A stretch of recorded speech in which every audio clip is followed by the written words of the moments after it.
नमस्कार मित्रांनो, आजच्या व्हिडिओमध्ये आपण पुणे रिंग रोडचा एक अपडेट बघणार आहोत। या प्रकल्पाच्या प्रत्यक्ष कामाला कधीपासून सुरुवात होणार याबाबत महत्त्वाची बातमी समोर आली आहे। याविषयी संपूर्ण माहिती आज आपण बघणार आहोत। मित्रांनो, व्हिडिओमध्ये पुढे जाण्याआधी आपण जर आपल्या चॅनलवर नवीन असाल तर चॅनलला सबस्क्राइब करायला विसरू नका। या आपल्या चॅनलवर असेच अपडेट येत असतात, तेव्हा चॅनलला नक्की सबस्क्राइब करा आणि आपण आपल्या टेलिग्रामला लवकर जॉईन व्हा। त्या ठिकाणी असे अपडेट आपण टाकत असतो, त्याची लिंक ही डिस्क्रिप्शन मध्ये दिलेली आहे। मित्रांनो, पुणे रिंग रोडच्या कामाबाबत एक मोठी माहिती हाती आली आहे। मीडिया रिपोर्ट मध्ये दिलेल्या माहितीनुसार राज्य रस्ते विकास महामंडळाच्या माध्यमातून पुणे रिंग रोड, जालना ते नांदेड महामार्ग आणि मल्टी मॉडेल कॉरिडॉर या 3 प्रकल्पांसाठी आवश्यक असलेली अंतिम निविदा काढण्यापूर्वी पात्रता पूर्व निविदा प्रसिद्ध केली आहे। या 3 प्रकल्पांसाठीची जवळपास 45,000 कोटी रुपयांची ही पूर्व निविदा प्रसिद्ध झाली आहे। यामुळे आता पुणे रिंग रोड सहित या दोन्ही प्रकल्पांना देखील लवकरच सुरुवात होईल आणि या प्रकल्पांच्या प्रत्यक्ष बांधकामाला सुरुवात होईल। पुणे रिंग रोड आणि पुणे संभाजी नगर ग्रीनफील्ड महामार्गाचा 31 किलोमीटरचा भाग हा एकत्र येतो।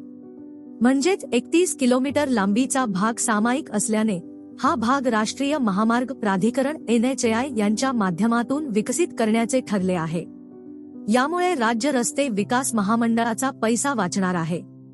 अर्थातच 168 किलोमीटर लांबीच्या रिंग रोडचे केवळ 137 किलोमीटर लांबीचेच काम राज्य रस्ते विकास महामंडळाला या ठिकाणी करावे लागणार आहे आणि उर्वरित काम हे राष्ट्रीय महामार्ग प्राधिकरण करणार आहे।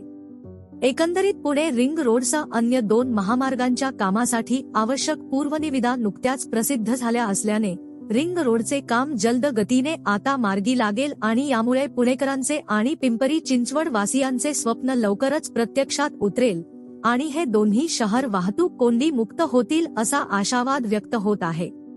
पुणे रिंग रोडचे काम राज्य रस्ते विकास महामंडळाच्या माध्यमातून केले जात आहे। हा संपूर्ण प्रकल्प 168 किलोमीटर लांबीचा आहे। याचे काम एकूण 2 टप्प्यात करण्याचे नियोजन आहे। पूर्व आणि पश्चिम अशा 2 भागात या रोडचे काम होणार आहे।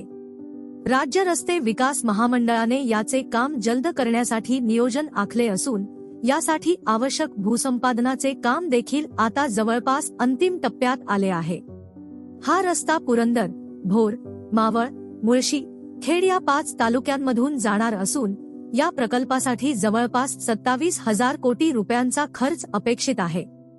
तर मित्रांनो, या व्हिडिओमध्ये एवढेच। व्हिडिओ आवडला असेल तर व्हिडिओला लाईक करा आणि चॅनलला सबस्क्राइब करायला विसरू नका। नक्की सबस्क्राइब करा। आपण परत भेटू एका नवीन अपडेट सोबत एका नवीन व्हिडिओमध्ये। धन्यवाद।